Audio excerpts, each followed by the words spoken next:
I'm Amy Cherry. This local news is a service of Flagler County's Toyota dealer, Beaver Toyota, here to wow ya. Sheriff Rick Staley takes an active role in apprehending suspects in a high-speed chase on I-95. John Arking has the details. Staley says 23-year-old Tavarius Stokes was wanted for pulling a gun on the mother of his child in Bunnell when he was spotted at about 2 p.m. Saturday. I happened to also be in the area, and myself and other deputies attempted to stop the vehicle, which then fled on 100 and ultimately went southbound on Interstate 95, driving extremely reckless at high speeds.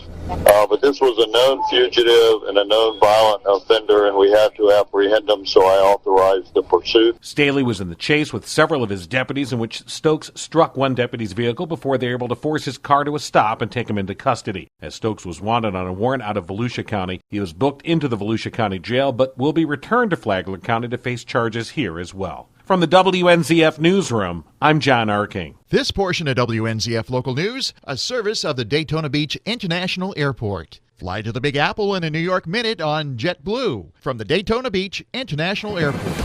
A Palm Coast doctor is accused of groping a patient. Tony Magoo reports. The Flagler County Sheriff's Office announced on Friday that they are looking at a Palm Coast physician about several claims that he inappropriately touched at least one of his female patients. The Sheriff's Office, along with the Florida Department of Health, are investigating several claims against Dr. Florence Fruhan, who had his medical license restricted back in June by State Surgeon General Celeste Phillip. He was prohibited from seeing and treating female patients without another licensed healthcare professional in the exam room with them. County court records showed that the Sheriff's Office charged Fruin with sexual battery in May of 2006 after a 26-year-old woman said he touched her inappropriately during an exam. Those charges were eventually dropped. During a May 24th visit of this year, a 54-year-old Palm Coast woman said Fruin groped her blouse and bra prior to a mammogram. A Sheriff's Office spokesman said that investigation remains open. For Flagler's Morning News, I'm Tony Magoo. We've had some thunderstorms that were putting 6 or 7 strikes a minute. Lightning can pose quite a threat, especially as storms seem to be getting more severe. Flagler County Emergency Management Technician Bob Pickering tells us why we're seeing stronger storms. We've had a lot more thunderstorms than we typically do because we've been in a southwest flow pattern. It's been pushing the storm to develop on the Gulf Coast to the East Coast almost every day. We recently lost a newly constructed home in Eagle Rock due to a lightning strike that sparked a fire.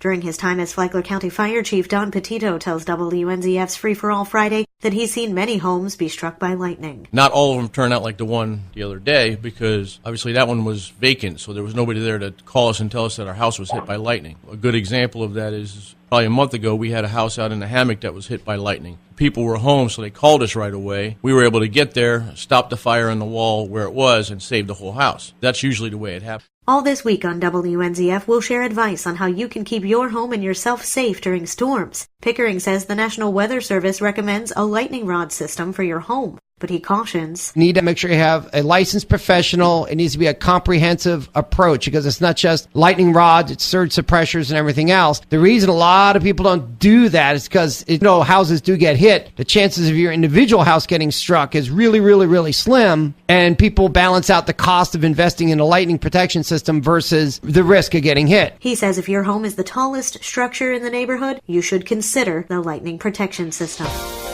A roundabout is coming to US 1 and Matanzas Woods Parkway. FDOT has scheduled a meeting this Thursday at the Palm Coast Community Center where you can share your opinions on the design. The proposed roundabout accommodates 2 lanes in each direction on US 1 and at least 1 lane in each direction along Matanzas Woods Parkway. Speeds will be lowered to 30 miles per hour through the roundabout. Current designs also include pedestrian safety features to improve the intersection. The meeting is happening from 5 until 7 p.m. Again, it's this Thursday at the Palm Coast Community Center.